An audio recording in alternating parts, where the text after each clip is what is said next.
Hello everybody. Welcome to EPG Pathshala to all of you. I am Dr. Varalakshmi. Formerly I was teaching and doing research in political philosophy of Andhra University, Visakhapatnam. Today I am going to deal with the module titled as Logical Positivist Theory of Rights, Philosophical Foundations of Human Rights. The basic tenets of this module are 1. Learning outcomes, 2. Introduction, 3. Classical theories on legal positivism, and 4th deals with the popular theories on legal positivism, and 5th is the summary. Now let us deal with the learning outcomes of this module. This module attempts to deal with the positive philosophy of law, the conventional law which is constructed by society. By the end of doing with this module, students will understand the contribution of positivistic philosophers, exponents on jurisprudence and others to the development of law. Now we shall deal with the introduction. Positivism is a philosophical theory which states that knowledge is based on natural phenomena and their properties and relations. Thus, information derived from sensory experience, interpreted through reason and logic, and forms the exclusive source of all certain knowledge. Positivism also holds that society, like the physical world, operates according to general laws, which are introspective and intuitive knowledge is rejected by these philosophers. Also, Auguste Comte, a French philosopher, developed a theory called positivism. Inventions in modern science attracted the philosophers to find out some philosophical truths in a scientific way and also in an experimental way through sense perception and verifiable method, but not in an intuitive way. Apart from this outlook on philosophy, Francis Bacon, who developed theory on inductive method of logics and his scientific reasoning, made certain philosophers to follow science and inductive method of logic. Further, Auguste Comte wanted to study society in a scientific way. Later, he studied society in a scientific way to arrive at certain valid truths on study by experimental method. Auguste Comte was called as father of sociology. Positive philosophy of Comte further developed positivism into a religion of humanity. To Comte, from science comes prediction, from prediction comes action. Positivism is a philosophy of human intellectual development that culminated in science. Comte held that human development has to undergo these three stages of positivism: science, prediction and action. So, legal positivism rejected such natural law theories of Aquinas and Aristotle, whose theories were developed pretty before the advent of modern science, based on metaphysics, divine origin, virtue and morality.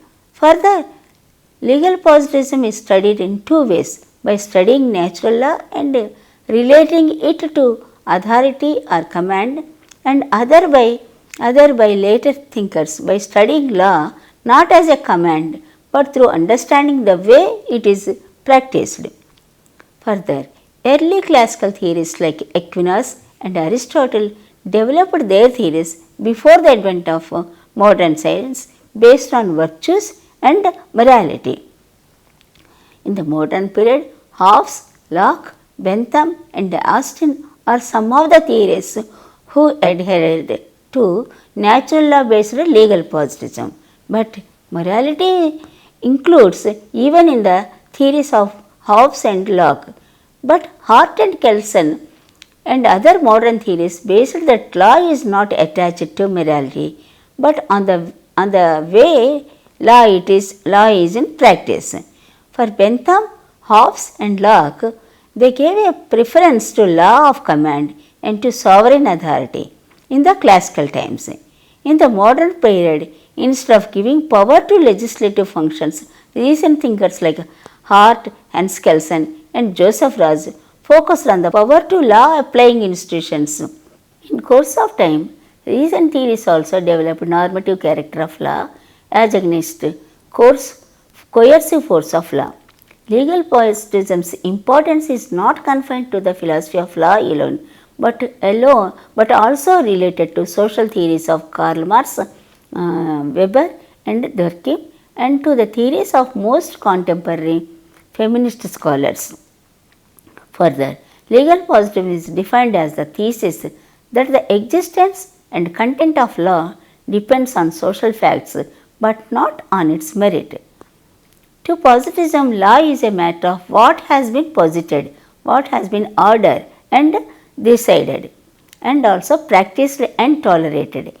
In a more modern idiom, positivism is the view that law is a social construction.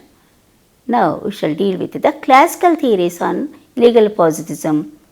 Legal positivism is largely developed by 18th and 19th century legal thinkers such as Jeremy Bentham and John Austin, who in turn were influenced by empiricism and also positivism of classical philosophers like Hobbes, Locke and Maine.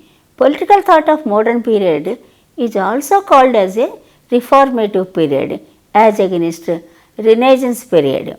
For by the time Luther from Catholic Church and Calvin from Protestant Church started protesting against the rule of papacy. And Thomas Hobbes related his theory of state with the natural law that holds all men are born equal. In a state of nature, man is selfish, brutish and slavish to Hobbes. Hence, man enter into a contract to protect themselves from constant war in a state of nature. Thus, they also need a sovereign or a supreme rule to command over them and control them. Thus, Hobbes was unhappy with the anarchic situation. To Hobbes, justice is the constant will of giving every man his own. In his Leviathan, he says this.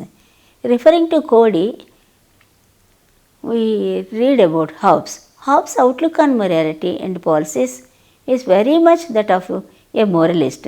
For him, morality is not irrelevant to political security and social peace, nor is such security is indifferent to moral constraint.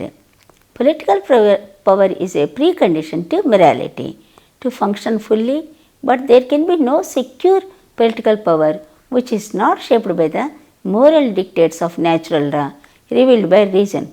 That is how Cody, a political scientist of our times, says. To John Locke too, all men are equal, following natural law.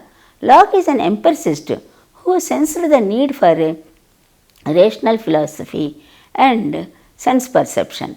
Further, he wanted to protect private property of a propertied class especially.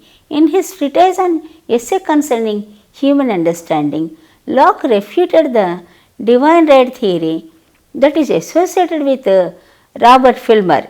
His second treatise on essay on the law of nature provides us for natural rights of man. State of nature is based on reason, equality and law according to Locke. Natural law is a rational law. Hence, legal positivism of Bentham is in this backdrop of natural law theories of Hobbes and Locke. He developed his theory. Jeremy Bentham is an utilitarian philosopher. He proposed a new way to judge whether a law was good or bad. That is, the law should be evaluated by its utility to society as a whole. A truly just law provides the greatest happiness for the greatest number, which is an utilitarian principle. For Bentham, legal positivism aimed at legal reforms. To Bentham, restriction of liberty is painful to humans. And William says that Bentham's liberty may be considered as negative liberty, which says freedom from external restraint or compulsion, where one is not to be hindered by others. William also says that Bentham denies that liberty is natural. Bentham was that people have always lived in society. At the same time, Bentham agrees that there is an important distinction between one's public and private life that has a morally significant consequence. Thus, to Bentham, all punishment involves pain and is therefore punishment is evil. Thus, Bentham was considered as a reformer in the history of law. Williams opined that Bentham, more than Locke, he looked at the positive role to be played by law and government, particularly in achieving community well-being. Thus, to Bentham, law must advance and protect one's economic and also personal goods, and thus government is self-government, and thus any law must reflect the interest of the individual. To Bentham. Bentham's another popular work, namely Essay on Political Practice in 1791, it deals with the most effective forms of debate for a legislative. To Bentham, the effective procedure is only through the House of Commons. People consider his utilitarian theory in a negative sense too, but it is not always a calculus that operates in terms of pleasure and pain, according to Bentham. John Austin followed Hobbes and Bentham's conception of law as sovereign command, whose authority is recognized by most members of society. Such authority is enforced by the use of sanctions and is not bound by any human superior. The criterion for validity of a legal rule in such a society is that it has the warrant of the sovereign and human will be enforced by the sovereign power and its agents. Laws are commands issued by the uncommanded commander, that is the sovereign, and such commands are enforced by sanctions, and a sovereign is one who is obeyed by the majority. These are the principles of Austin. Austin considered the law as a command from a sovereign that are enforced by threat of sanction. In deterring a sovereign, Austin recognized it is one to whom society obeys habitually. This sovereign can be a single person or a collective sovereigns, such as Parliament, with a number of individuals, with each having various authoritative powers. Austin's view is that R is locally valid in a society, yes, if and only if R is commanded by the sovereign in imperative supported by a threat of even the smallest harm to law. That is how Austin's theory was vulnerable to a number of criticisms. One problem is that there appears to be no identifiable sovereign in democratic societies. Then, now we shall deal with the popular theories of legal positivism. Hart and Kelsen came into existence due to the fact that Bentham and Austin's theories treated all laws as commands, and they conceal the importance of in the social functions, the way they operate in a practical reasoning. These recent theories came to prefer power in the law applying institutions to law-making institutions or legislatures as against law of command of sovereign. Kelsen held that law is normative and must be understood as such. Kelsen's pure theory of law is more akin to law as it is but not as it ought to be. Regarding Kelsen, Suri Ratnapala, recent thinker, held that the key elements of Kelsen's theory are these. Facts consist of things and events in the physical world. Facts are about what there is. When we wish to know what caused a fact, we look for another fact. A stone thrown in the air comes down because of the force of Earth's gravity. There are seasons because the Earth's axis is tilted at 23.5 degrees. Like that, a norm, unlike a fact, is not about what there is, but it is about what ought to be done or not done. Whereas facts exist in the physical world, norms exist in the world of facts. Facts are caused by other facts. Norms are imputed by other norms. Thus, the requirement that a person who commits theft ought to be punished is a norm. It does not cease being a norm because the thief is not punished. He may not get caught. The norm that the belief ought to be punished exists because another norm says so. Not all norms are laws. There are also moral norms. Legal norms are coercive. Moral norms are not. To Kelsen, from the above framework, he opined that the regression of validated norms cannot go infinitely and must arrive at first cause, which he called Grundnorm. The legal system is therefore a system of legal norms connected to each other by their common origin, like the branches and leaves of a tree. Hans Kelsen's pure theory of law held that law is normative and must understand as such. Kelsen's theory of law is more akin to law as it is, but not as it ought to be. The requirement that a person who commits theft ought to be punished is a norm. It does not cease being a norm because the thief is not punished.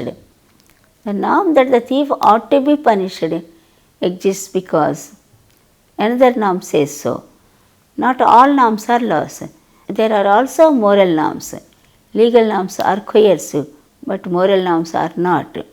Kelsen opined that the regression of validated norms cannot go on infinitely and must arrive at a first cause, which he called a Grundnorm. The legal system is therefore a system of legal norms connected to each other by their common origin, like the branches and leaves of a tree. But Kelsen's argument ends up in a transcendental acceptance of norms. Hart answered this position, explaining norms' origin is not in a transcendental origin, but in the social fact and social validity of these norms. Hart and Joseph Raz were the two thinkers who were influenced by Kelsen. Hart's usage of positivism contends that laws are commands of human beings and there is no necessary connection between law and morals. That is, between law as it is and as it ought to be, and in analysis of legal concepts is worthwhile and is to be distinguished from history or sociology of law, moral value, or to its social aims or functions. A legal system is closed logical system in which correct decisions can be deduced from predetermined legal rules without reference to social considerations. Thus, moral judgments, unlike statements of fact, cannot be established or defended by a rational argument or evidence or proof of. Non-cognitism in ethics, in this he discussed these. Hart's solution resembles Kelsen's in its emphasis on the normative foundations of legal system, but rejects Kelsen's view of authority. For Hart, the authority of law is social. The ultimate criterion of validity in a legal system is neither a legal norm nor a presupposed norm, but a social rule that exists only because it is actually practiced. Law ultimately reflects on customs, and customs about who shall have the authority to decide disputes and what they shall treat as binding reasons for decision, that is, as a source of law. Hart continued to say that how customs may be changed. Of these three secondary rules, as Hart calls them, the source determining role of recognition is most. Summary. We understand that for positivists, law is that which is posited or laid down by power or authority. Prior to positivistic philosophy, natural law theorists like Aquinas and Aristotle developed their theories before the advent of modern science, and their theories of law and state were based on virtue and morality.